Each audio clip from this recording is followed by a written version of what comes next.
ఇంట్లో ఆడవారు వెలుపల ఉన్నప్పుడు పూజ ఎలా చేసుకోవాలి ఒక ప్రశ్న. దీపారాధన ఎలా చేయాలి, అది కూడా అశౌచం ఏదైనా ఇంట్లో ఉంటే ఎలా, అది వారి ప్రశ్న.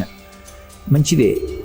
ఆడవారు వెలుపల ఉన్నా పూజ చేసుకోవడానికి అభ్యంతరం అనేటటువంటి ప్రశ్న అసలు ఎక్కడా లేదు. ఎందుకు లేదు అంటే పూజ అనేటటువంటిది ఎవరు చెయ్యాలి అంటే ఇంటి యజమాని చెయ్యాలి.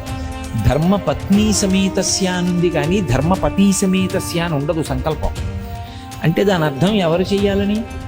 యజమాని చెయ్యాలి. యజమాని చేసి నేను పూజ చేసిన కారణం చేత నా పత్ని బిడ్డలు అందరూ సుఖంగా ఉండాలని యజమాని కోరుకోవాలి. కాబట్టి ఇప్పుడు ఇల్లాలు వెలుపల ఉంటే ఇంట్లో పూజ చేయడానికి అభ్యంతరం ఎక్కడుంది? అభ్యంతరం ఏం లేదు. ఆవిడ వెలుపల ఉంటే ఆవిడ కాదు కదా పూజ చేసేది, మీరు చేసుకోవచ్చు. ఒకవేళ ఆవిడ వెలుపల ఉందండి, పిల్లలు చిన్నవాళ్ళు, వాళ్ళ బాగోగులు చూడాలి, వాళ్ళకి వేళకి పలహారం పెట్టాలి, ఏదో పాలు కాచి ఇవ్వాలి, అటు అది ఇది కూడా కష్టం అనుకుంటే నేను ఇందాక చెప్పాగా లఘువు చేసుకోండి. ఈశ్వర ఈ 3 రోజులో 4 రోజులో లఘువుగా చేస్తాను పూజ. ఎందుకని అంటే కుటుంబ నిర్వహణ యందు సమయం కొంచెం ఎక్కువ కావలసి వచ్చింది, అందుకని తక్కువ పూజ చేస్తున్నాను, దీన్ని పూర్ణం చేసి నన్ను అనుగ్రహించు అనండి, ఏమీ దోషం రాదు.